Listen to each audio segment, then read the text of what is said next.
Well, hello everyone. Welcome back. Today I got a little video just going to show you the inside of one of these charging packs for the original Nintendo Game Boys. Now, this is my wife's. We were cleaning out the basement and going through her boxes of stuff that she had, and we came across her old Game Boy, and I'm going to do the Game Boy some other day.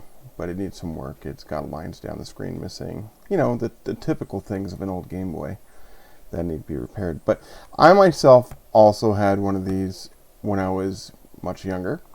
And mine was a little bit better in shape. I still had the, I think it was across here, it said Nintendo Game Boy. The logo was there. I actually had tape across mine because after a while the paint would rub off, and I didn't want that to happen. So I actually put clear packing tape over mine to make it last longer.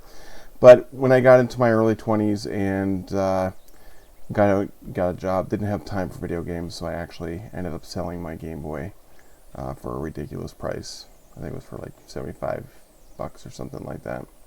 Not too sure what's going to be inside. Well, we already know a battery pack is going to be inside, probably a transformer, and whatever else, maybe a capacitor or two. Not really sure, so let's get started. So this actually uses the Game-Bit screw. It's like a Nintendo Special. I'll link it in the description of the video.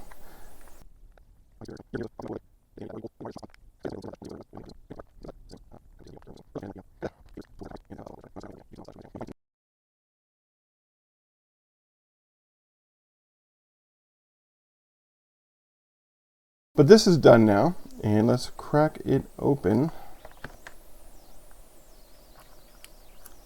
Okay, got it upside down here. Alright, let's plop that off. Okay, so let me get in here. Alright, so we do have the battery pack here that looks like just regular AA cells. And then we have the circuitry here. So we've got the transformer, like I said. It's still warm to the touch. And actually it's just a rectifier. Yeah. And a resistor. That is I think it's a brown, black, gold. Need my peeping glass.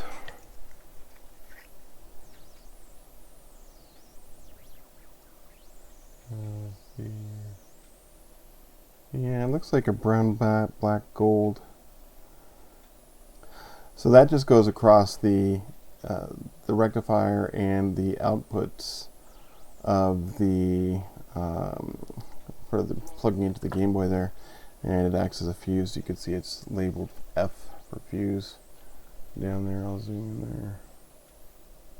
Yeah, F for fuse. So that's really it. Actually, there's no caps or anything. So that must be, I think the output on this is 4.8 volts. And actually something else to note is the fuse that's on the inside of the transformer. Not really inside it, but it's on the outside, but it's on the bottom. So they actually have a cutout so you can see it. There's really not much of anything that can go wrong with this, really. It's pretty simple. This stuff was built to last, and like I said, it still works. So just out of curiosity, I've had it plugged in for a little while here.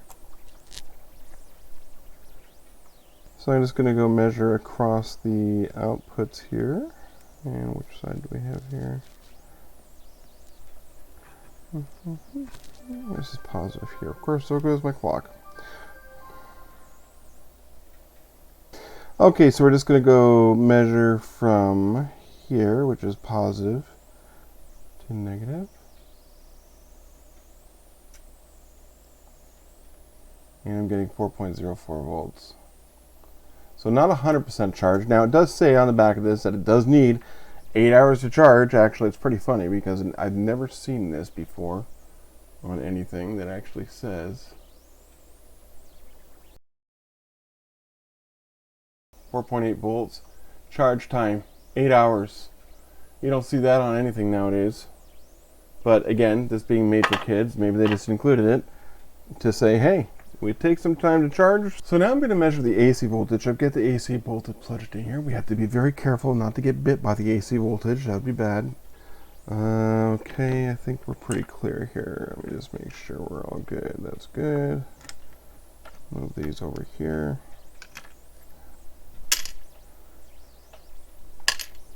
And that's clear. Okay, so we should be good to power on. Okay, so now we've got 120 volts going into this thing, and I'm on AC. So, and there you got my 120 volts AC. Actually, out of the transformer, I got 6.39 volts. And then if I go back over to DC here, go to DC, and if I go, this is positive over here, and go here to here, oops, 5.93 volts DC. So, and like I said, this is rated for 4.8, so it's a little bit high. It's a little bit more than what it's supposed to be, but I can't see it actually harm me anything. It's a very basic board, so you can see not much to it.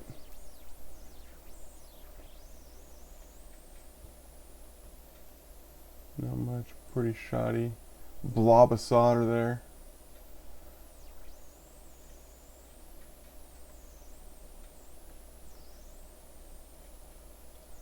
And Chinese writing. Let's take a look here. So it's a 1B4B41. And of course our resistor, our 1 ohm resistor. And that's all there is to it. Very simple design. And a thermal fuse, you can see that right in there. It says TF 100 degrees. So that basically means when this gets to 100 degrees, it'll just shut down and that'll open, basically turning this off until it cools down again. I'm just going to put this back together.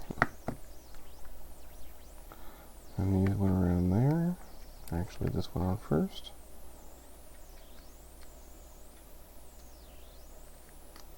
That.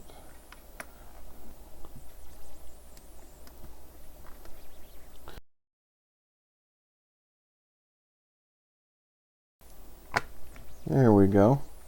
Just like that, we're all back together again. You got to get the belt clip. I never used the belt clip. And there. And there.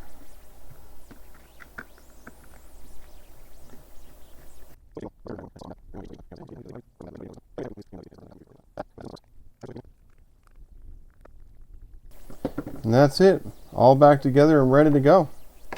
I'll post a picture at some point there. I'll put it right above here so you can see before and after. Well, that's going to be it for this video. Simple teardown. A look inside an old school Game Boy battery pack from circa 1989, 1990. I think this came out when the original Game Boy came out. So yeah, it's been a while. Thanks for watching, guys. Like and subscribe, and keep an eye out for more videos in the future.